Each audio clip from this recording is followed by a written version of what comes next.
Andrew Yang, Andrew Yang, Andrew Yang. It's been a while since the 2020, his 2020 presidential bid, and now we are currently discussing about whether or not he should run for New York City mayor. And of course, since I live in New York City, this is of particular interest to me, especially someone who donated to Andrew Yang's campaign back when I was young and naive, bushy-tailed and bright-eyed, as they say.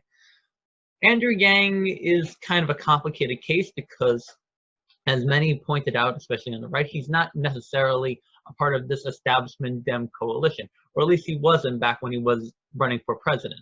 Now it really does seem like he sold himself out to the corporations, to CNN, and of course to the Dem establishment in general.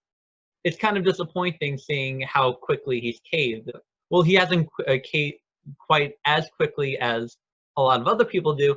He is very prone to peer pressure. Let's talk about Andrew Yang's mayoral bid.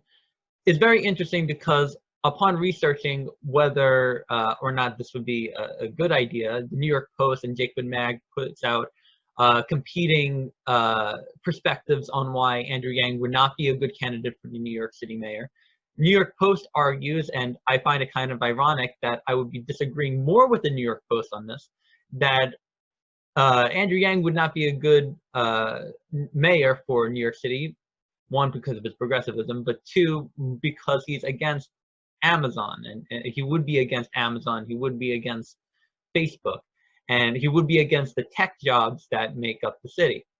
I find it really odd that I disagree here, and maybe I shouldn't find it as odd, considering that I've kind of changed my position on the AOC matter. I think that AOC was actually right, ironically so, on the Amazon situation about a year and a half ago. So if Andrew Yang was actually against Amazon and Facebook coming in, I would actually be in favor of that, because one of the reasons why I was scared about Andrew Yang coming into New York City was because I thought he would embolden them. And I still kind of think that's the case. The New York Post makes it out like, oh, he would be getting rid of, any technological jobs, but in reality, I really do think he would more likely embolden them, and he would give in, like I said, peer pressure.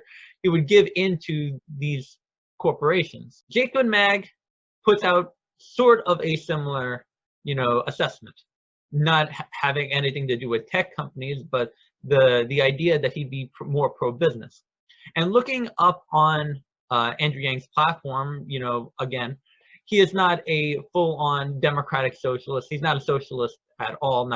That's not how he identifies it. He specifically puts in this new era of capitalism, as it were, to and distinguishes his platform and calls socialism a failed idea.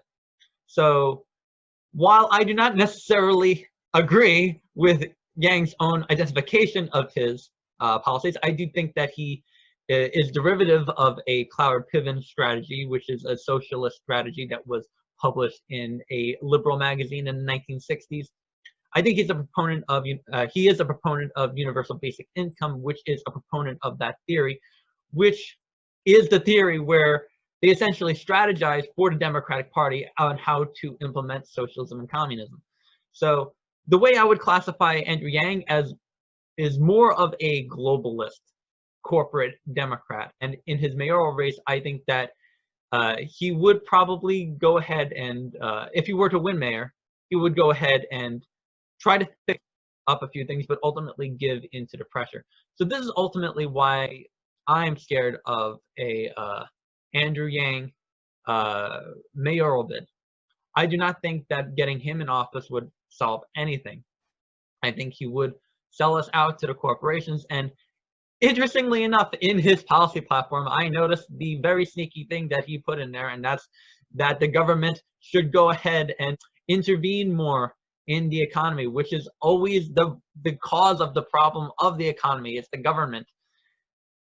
You could argue that he would do it more responsibly, but I really don't see it, considering how he's been acting ever since he lost his presidential, ever since he conceded his presidential win. I don't see it. In the mayoral bid, right now we have Scott Stringer, which is currently our comptroller. We have Eric Adams, Republican, Scott Lebedo. It is not confirmed whether or not he is actually going to run for New York City mayor, and I hope that he doesn't. But I think that we're going to be fucked either way, considering the Democrat establishment is going to prevail. Even though I will be supporting the Republican candidates around here, I don't think that they're going to win. With Scott Stringer, we're just going to get the same phony baloney corporate dem that we are going to get, that we have been getting in New York City for quite a while. And I just think that Andrew Yang would be kind of it would be the logical conclusion to what the Democrats have been pushing for in the city, and that's more corporate progressivism.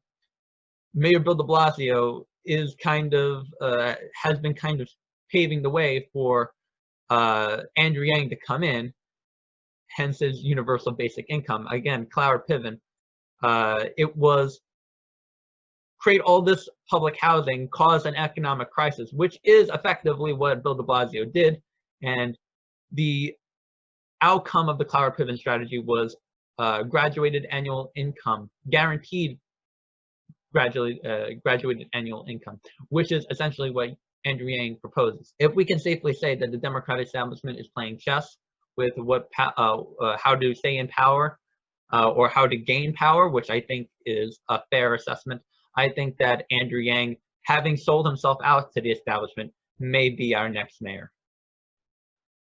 Thank you all very much. That's going to be it for this. I think I went too long already. And yeah, follow me on Instagram, Parler, Twitter, Gab, and thank you. Have a great day.